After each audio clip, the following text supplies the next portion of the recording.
Mhm.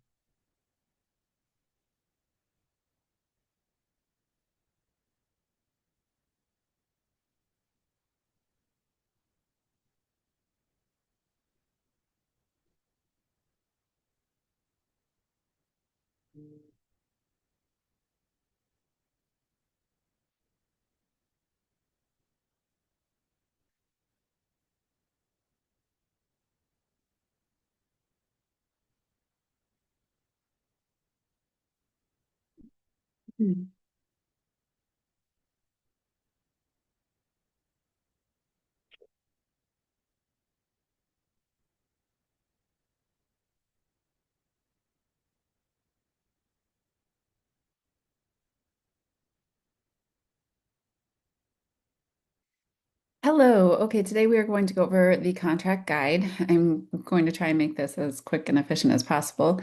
Um, so it's certainly not the most exciting information, but is some of the most important. So we're going to start off today by um, going over a statement kind of to get our minds in the right place to absorb this information. So, this guide is a learning tool, not a shortcut. The purpose of this resource is to help you think through each blank line, understand the intent behind the language, and draft offers with confidence. Oops, with confidence and care. Oh my gosh, now we have to start with the same thing.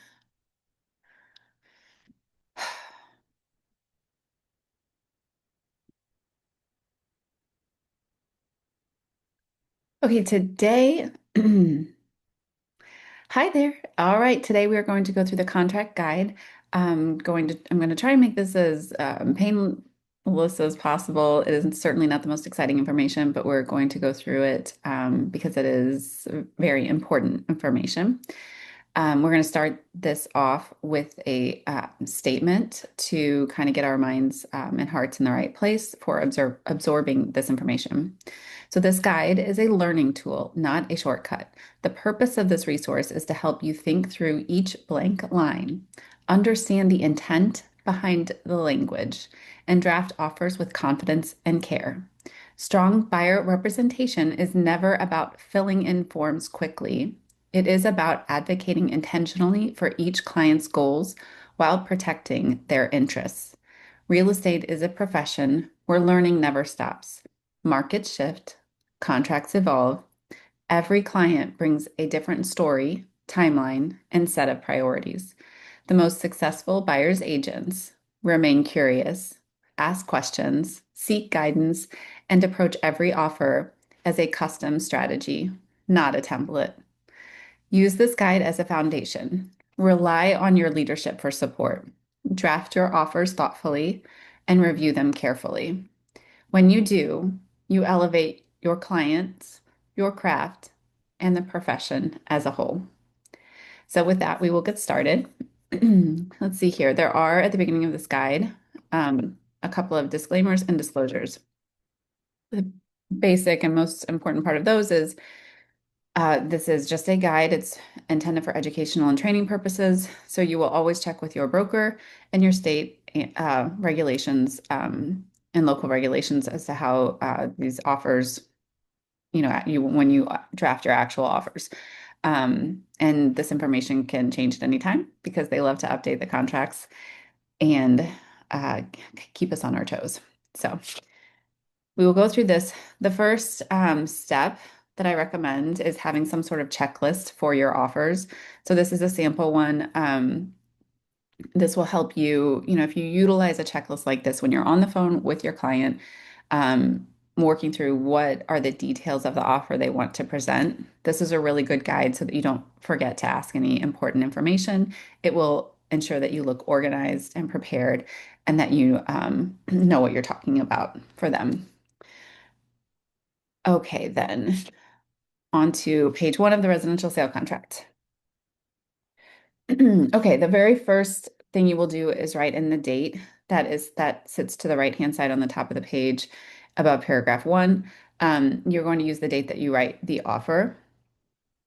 and that date will flow through to any writers. So you do want to, you'll always need to reference back to that date throughout the contract process. In paragraph one, you will put the full legal names of all purchasers. So you need to know everybody who's involved in the purchase agreement. You will double check this with your lender to make sure that they agree with everybody that you're putting on the offer, that those people are supposed to go on the offer. This will save you from having to do amendments down the line. And when we say full legal names, their initial. We don't need their full middle name, but just an initial for each borrower or purchaser. You will also add the municipality and the county and the full address of the property. You can reference this through Maris, through the MLS data. You can double check the accuracy of that if you click on the tax record, and then it will route you to Realist, which will then list that municipality, county, and street address on there as well. Paragraph two talks about inclusions. So there's a preset list in here. The idea behind the preset list is that if it's in the house, then it should be included. So it's not a guarantee that everything on this list is included, but if it is in the house, then it is to be included. So this is kind of a reminder list to the seller that if you have curtain rods, that the curtain rods are to stay with the property. Don't yank those out of the wall and take them with you. That will cause trouble on closing day. So what we need to do here, though, is be very thoughtful and careful with each individual property. Some common pitfalls are if there's a shed, if there's a play set in the backyard, if there's a pool or a hot tub, if there's microwaves sitting on countertops, if there's any bar like equipment like mini fridges, if there's a heater in the garage, speaker systems and alarm systems. All of those things are kind of, can't, every house is so unique and there's so many different products. So you really have to be thoughtful and careful because what you don't want to have happen is that on closing day, the buyer expected the hot tub to be there and it's not there because you didn't write it in the contract. That is going to cause you a lot of trouble, right? So you want to make sure that you have that conversation and document that conversation with your client so that you're covered. And again, with a hot tub, say they don't want it to be there or a play set or a shed, right? If they absolutely want it gone, then you have to write that into paragraph two as well. So all things to consider, and be very, very careful with this area, so that there's no misunderstandings. Okay. The paragraph three is the purchase price and concessions and earnest money. So you want to write the purchase price in there.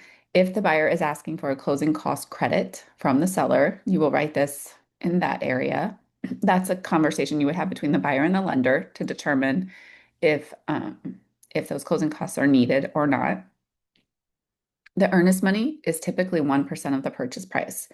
So that will go on line 36. And then you will note that is to be delivered to the title company within a certain number of days after an accepted contract. The brokerages don't hold earnest money at the offices typically anymore. That earnest money can be delivered, like the buyer can go take a check to the title company. But honestly, most title companies now do wire transfers. And so there's a way for you to do that, to have the title company send them a link so they can submit it online. On line 39, that portion is really only used in unique circumstances. So most of the time, that line will be left blank. You won't put anything there. If you have a situation where your client is buying a short sale, then come and talk to me and I will show you this is where you would utilize that section or a backup offer. Those are the two areas. Okay, on line 42, if your buyer is going to request that the seller contribute towards the buyer's agent's compensation, you will need to check the box on line 42.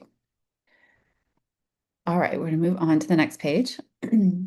Method of financing. So we have to disclose to the seller the type of financing that the borrower or that the purchaser is going to secure. If they are not going to, um, well, I should say, if they're going to do cash, or if they have the ability to waive the financing contingency, which would be a situation where they're just really, really well qualified, then you can select not contingent upon financing. So in for this contract, the way that it's worded is that this is a contingency that the buyer has the ability to add into the contract. So they can waive it or they need to check the box contingent on financing. If they are a regular 5% down conventional or FHA borrower, VA borrower, USDA, you're going to check contingent on financing. If they're a cash purchaser, then you would check not contingent on financing. In this paragraph, you are going to put the loan commitment date in here. This is an extremely important date. It's typically 1 week before closing. And so you will, once that date is secured, you will have that as a calendar reminder for yourself to make sure that you have, that the lender has the ability to provide loan commitment before that deadline. Then down below, you will also disclose the loan amount. So that's saying the way that that works. So if they're putting 5% down, you're going to write 95% loan to value LTV. If it's an FHA loan and they're putting 3.5% down, you're going to put 96.5% LTV. Okay. So you got to do the math on that. We never put a dollar amount. We always put the percentage so that way, in case there's a counter on the sale price, that the percentage will flow with the contract. We won't have to change the dollar amount as well on a counter offer.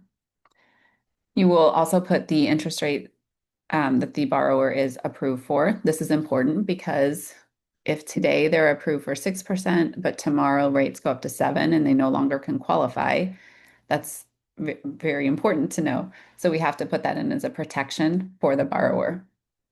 You will also put the loan type on there, again, conventional, FHA, VA, or other.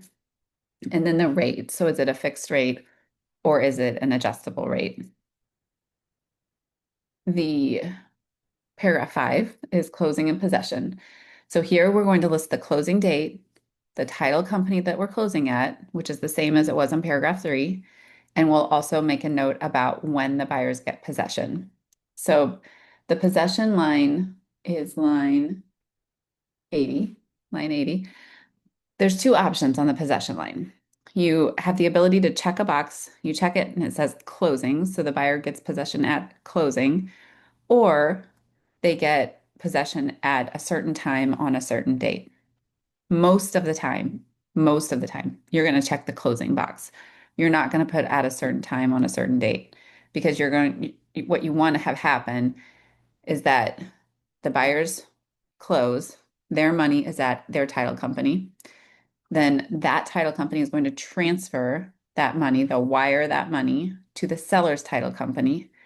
And as soon as the seller's title company says that they have the funds from the buyer, then the house is funded and officially closed, and the buyer can get the keys and then go to the house and have possession of the home. The home is officially theirs.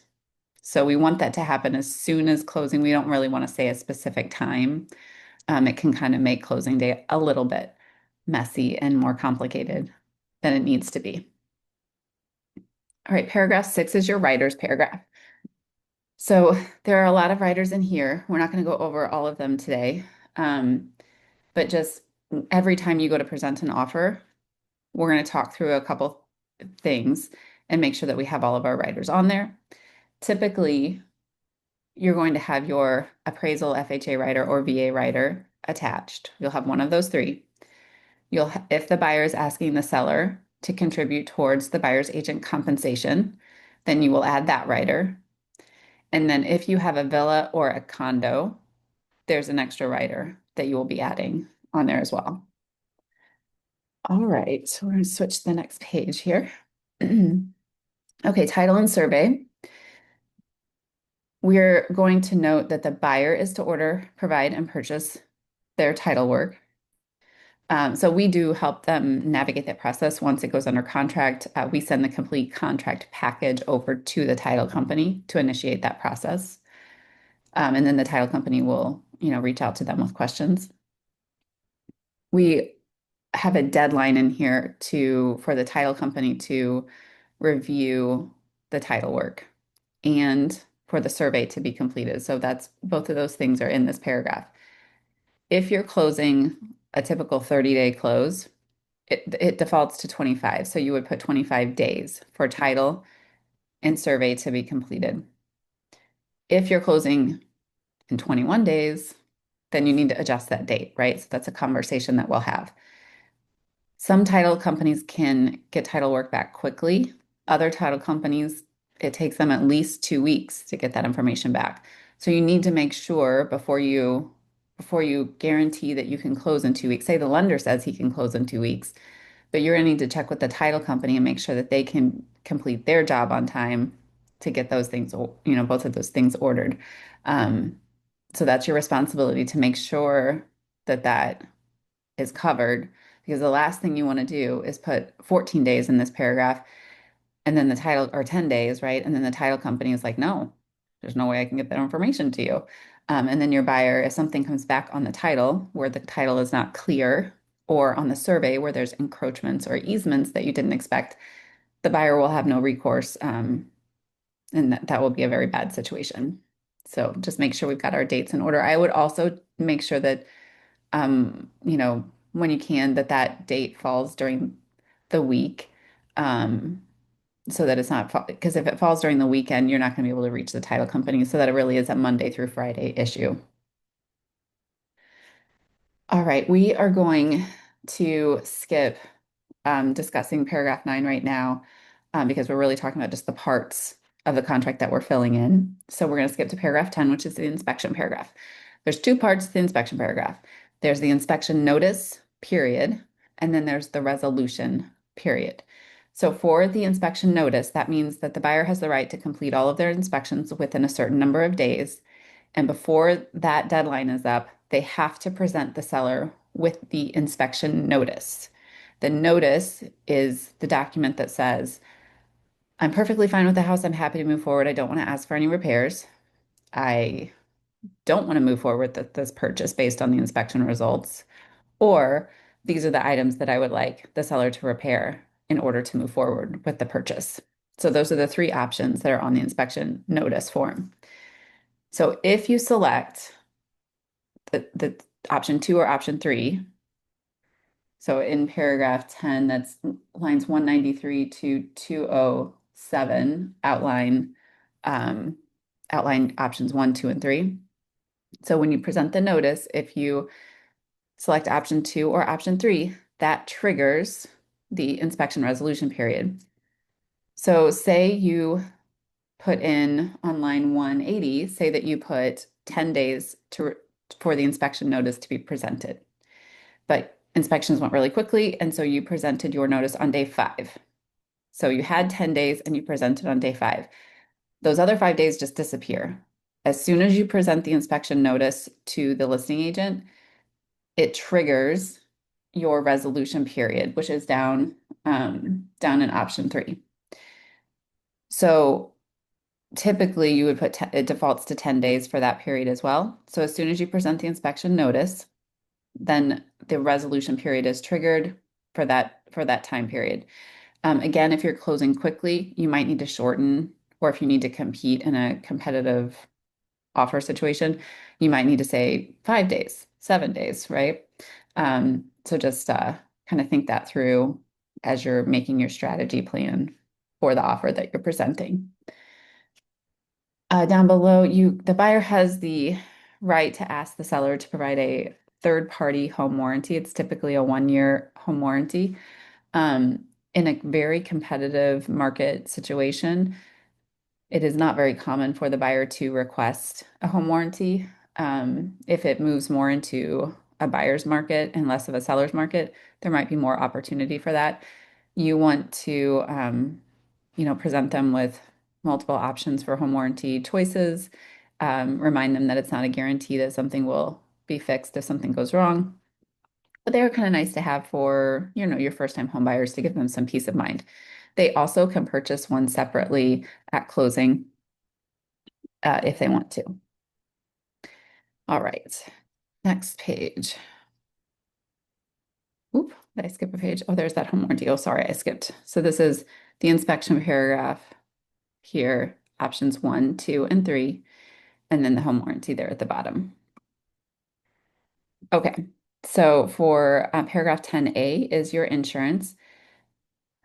Typically, this says 10 days as a default. I would really recommend doing 15 to 20, just to give the buyer enough time to reach their insurance agent and make sure that they've had that conversation, that the insurance company has been able to go out and look at the house and make sure that it's insurable. So this part can get skipped over. It is very important, though, with the changes that have been happening in the insurance world. If that roof is over 10 years old, you could have a problem. Um, you just you don't want the buyer to be waiting until 2 days before closing to be getting the insurance. There is a check and balance system on this because the lender has to have that information too. So you're asking for it, the lender's requiring it as well. So just know that there's a couple of checkpoints on that, but it is still our responsibility as their agent to make sure that they've been reminded and that they're on track to secure their homeowner's insurance. Paragraph 11 is the municipal inspection or occupancy inspection paragraph. So this inspection, it's this, it's the seller's responsibility to complete it if one is required in their municipality. So as the buyer's agents, our role is to check and see if one is required.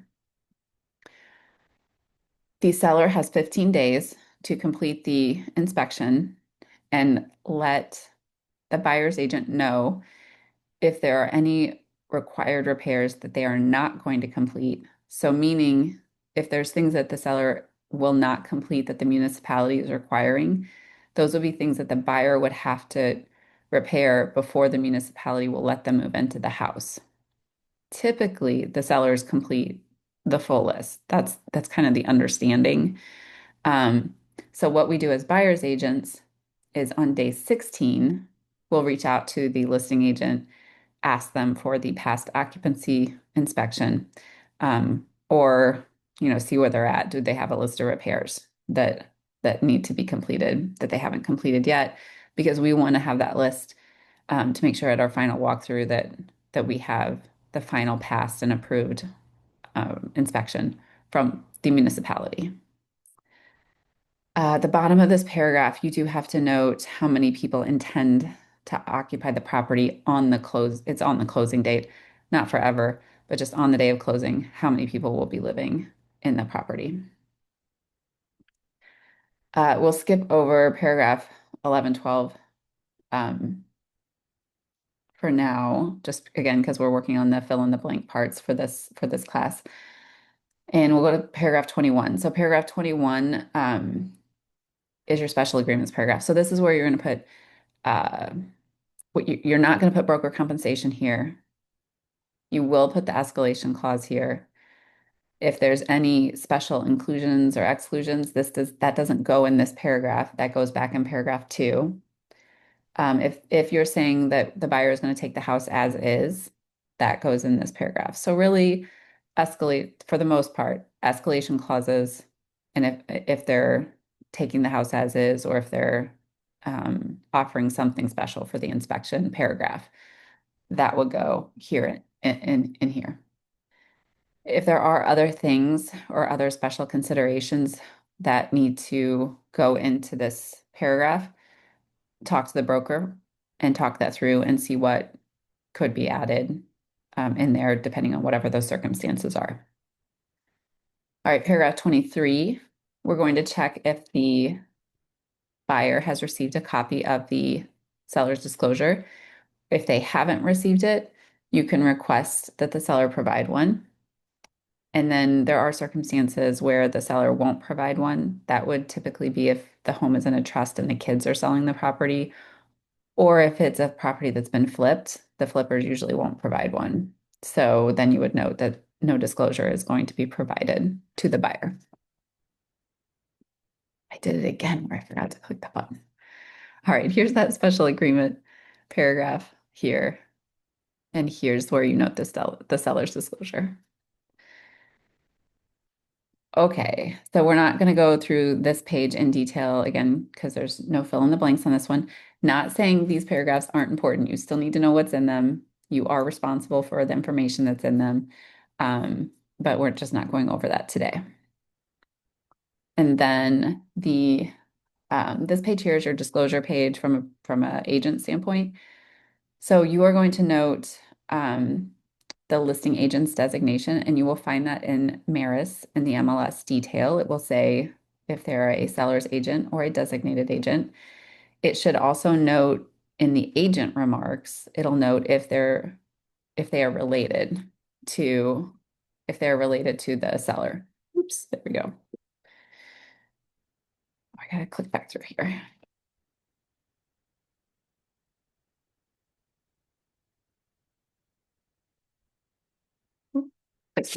Okay. So you'll find that information for the listing agent there. The next section is from online 398 is your disclosure of your agency relationship. So are you a buyer's agent? Are you a designated agent? Okay. Um, and if you're related to the purchaser. Then on line 411, we're talking about compensation again. So this is the disclosure section of the compensation. So if the buyer is asking the seller to contribute towards the buyer's agent compensation, you will check the seller box. And if you are charging an admin fee, or say the buyer's only say the seller is only, how to say, the buyer is only asking the seller to pay a portion of the buyer's agent compensation, not all of it. So then the buyer will still have a charge at closing. So if you have the buyer's still paying some of the buyer's agent compensation, or there's a transaction fee, then you're going to check the buyer's box as well. So both boxes will be checked. This section is not saying who's responsible for how much. It's just saying, it's just a disclosure saying that which of these parties or both parties or no parties are contributing towards the buyer's agent compensation. Okay. Then on the last page is our signature page here. Okay, so for the signature page, you're going to note your broker, your broker's state ID number, your signature, your name, your license number, your MLS ID, and all of that can be found through Maris if you look under the member lookup section if you don't know it. And then you'll put the date that you wrote the offer. Then you'll have your acceptance deadline on line 429. So you're going to say, whatever the listing agent might, in the agent remarks might say, we want 72 hours, or we might have a deadline of a certain date. So in a certain time. So you'll follow whatever, they would like to do. Typically, you're going to, do what they're asking to do. If they don't, you can do 24 hours. You could do 5 hours if everybody can sign quickly.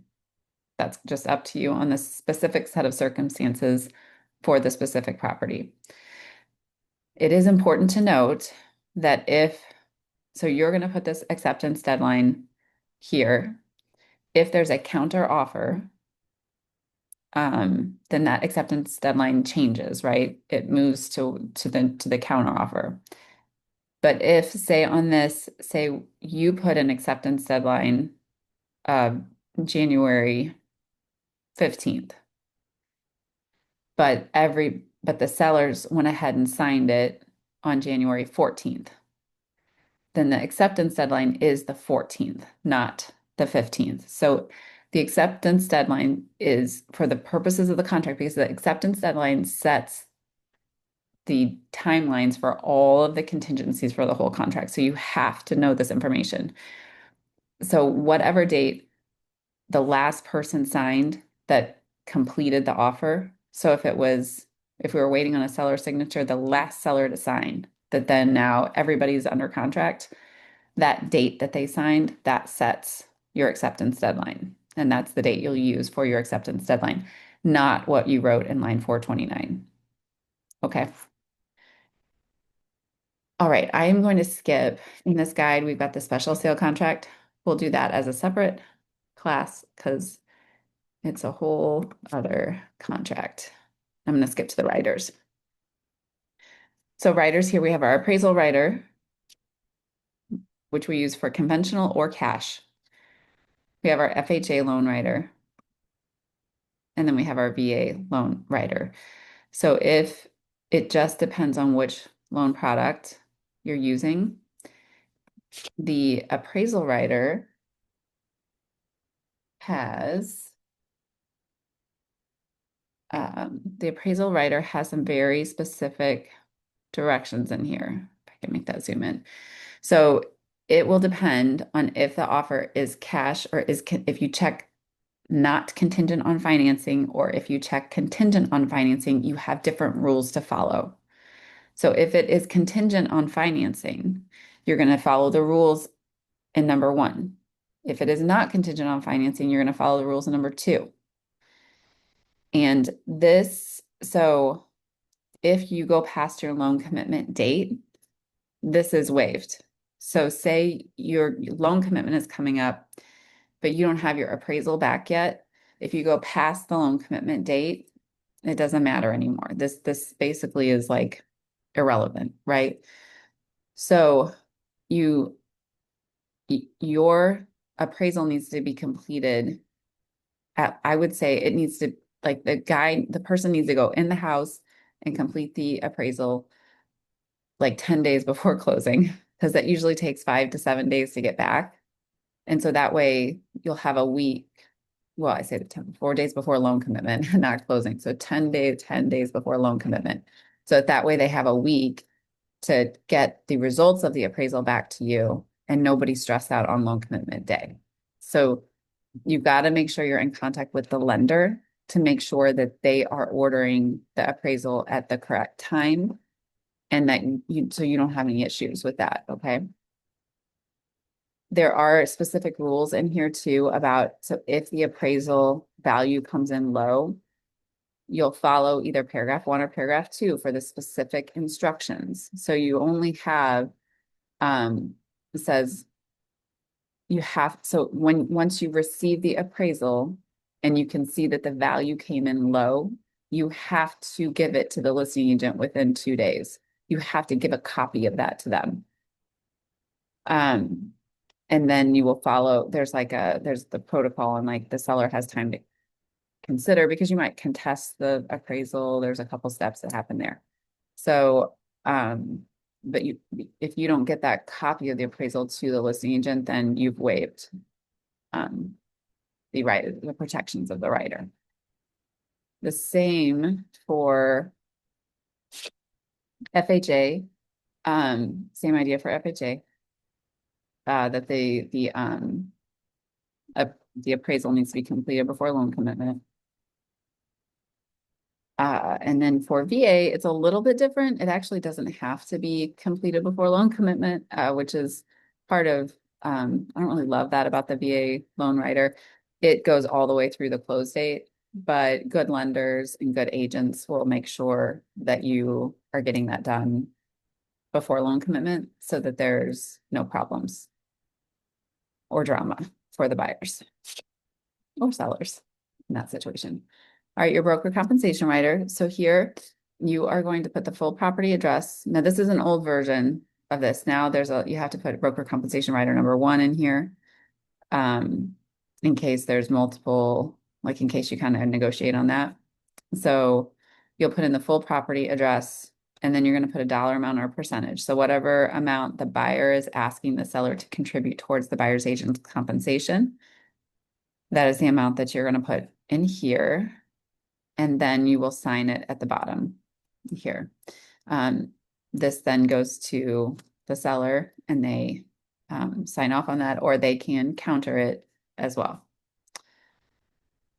For condos and villas, just you won't always need this information, but you need to just default to including it on any offer you have for a condo or a villa. You're going to put this rider on here that's asking for the financials for the association because typically your loan officer will need that information in order to approve the loan. So you just always want to attach this rider saying that the seller is required to collect that information so that we can send it on to the lender. This is the form that the association will fill out with the information, part of the information that the lender is looking for in order to fund the loan. All right, this is the inspection notice. On here, this is where in paragraph 10, you have option 1, 2, or 3. So in part A, you will select option 1, totally good with the house. I don't want to ask for any repairs. Option 2, which is that we're walking away from the contract. We're not moving forward. Earnest money is to be returned to the buyer. And option 3, which is request repairs. Now, if you select option 2, or if you're working on option 3, but both parties can't come to an agreement, there's an additional form that you'll send in. It's called the mutual release.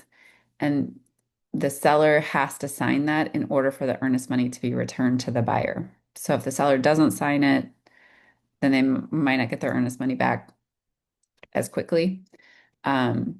We obviously all try and avoid that scenario, but it's important here. What I'm going to say is that this inspection notice is the document that has to be presented to the listing agent to terminate the contract. The mutual release needs to be paired with it, but if you just send the mutual release, then what'll happen is that you'll miss your deadline because you didn't send in the inspection notice. And technically your buyer is still in contract and technically they've waived the inspection period altogether and they're going to be purchasing that home, which would be very bad for you and very bad for the client. So just remember this document is the inspection notice that you are communicating what is happening in paragraph 10. There is a second page to this if through negotiations. So you have part A here where you present the initial repairs. Part B is the seller's response. If we get to part C and because say the buyers are not accepting part C, they're not going to select option C1. They're going to counter again. At that point, I would really pick up the phone and call the listing agent and see if you guys can come to like mutual terms before you present part C. Because then you'll have to go to the second page of this document and it just gets a little more complicated. Usually you can get more done by making sure you negotiate for your client and have that phone call with the listing agent. The next two documents, we have the title notice and then we'll have the survey notice. These two documents are extremely similar.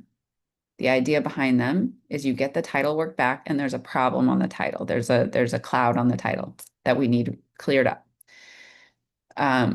So what you're going to do is call the title company, make sure that you know exactly what it is that you're asking for. You'll fill out the top part of this form. You'll select option 2 and you'll list out what the item is that needs to be corrected. And then have the buyer sign that. And then the seller will respond that they're going to satisfy it or they'll make a counter proposal. The survey is the same idea. So you'll get the survey back if there's easements, if there's encroachments that need to be remedied. You will talk with your title company, find out what options are available, present that to your buyer, and they will decide which option that will satisfy them. And you will put that option down on line 11. You'll check box A2, have the buyer sign it, send it over to the seller, and the seller will respond. And you have to do, if either one of those issues come up, you have to do that within your time frame in the title and survey paragraph. So if that's 25 days, that has to be done within 25 days. All right. And the last document for today, it's a very long video. Last document we'll go through. Now remember, there's a lot more writers. but I'm just going through the most common ones today to kind of keep this moving along. Um, so the final walkthrough notice, once you complete your walkthrough, then you will have your client sign this document that says they're either satisfied with the walkthrough, everything went great, the seller did everything they were supposed to, the house was perfectly clean, there's no junk, there's no stuff, everybody's happy. So they'll sign that. Um, they will, if there's a problem, though, you have the option on line 8 to say to the listing agent, there's still like a whole bunch of stuff in the house and your client needs to get it out. So, so then you could put that there, or say a door got damaged by the movers, and that wasn't damaged when we were there before. Um, so you'll put that information in here with the requested items. The seller, this is why too you want to do your walkthrough. So you have up to 4 days prior to closing to complete your walkthrough. You really don't want to be doing that walkthrough the day before closing or the morning of closing, because if something comes up, it's very hard to handle this conversation at that point. Where if the sellers have a couple days to make it right, that is going to make everything be a lot smoother. The other thing is that the house does not have to be completely empty before closing. So they could still be having boxes and packing things up because they're probably moving out the day of closing, the morning of closing. That's what most people do. But say the seller has moved out, they're completely gone, and there's still stuff in the house. Then that would be when you would write that down, that the listing agent needs to get a hold of the seller and make sure that they come back and get the rest of their stuff out. Okay. Basically, if anything pops up, speak with your broker. You also want to set proper expectations for your with your buyers, though. They need to understand that in the contract, there's nowhere in the contract that says that the house will be professionally cleaned prior to you moving in. It's just not part of the contract. So they could move in, the house is completely empty, but it's dusty and they didn't vacuum, and maybe there's leaves and they didn't cut the grass. All those things can happen. And that is a bummer. That's really frustrating. But it's not part of the contract process. So, so that's one of those things. It's not very common, but it does, it can happen. So you want to set those expectations with your buyer, though, so that they know if the grass is cut, if everything's been cleaned, that's a perk. And they had a wonderful seller who made sure that the home was in great order for them. And what a blessing, right? But if it doesn't happen, it's not something we can force to happen. Okay. All right. Well, I think that is the end of me going through this for today. Again, not everything, we didn't cover every single part of the sale contract. But just to give you a guideline on what is in this guide that you have with the fill in the blank sections. You can use this guide to help you draft your offers. So then you'll draft your offer and then you will present that to your leadership or to your broker to review and make sure that the details are all in order before you send it out to your client. That will help mitigate a lot of problems. Okay, so you want to make sure you book enough time to talk with your broker, and that way you guys can make sure that you can pull up the actual property and you can make sure that you considered as many different variables as you can, to make sure that you've got everything in order for your offer. All right, that is all for today. I hope you enjoyed and learned a little bit. And if you need anything, just call us directly. Thanks. Bye.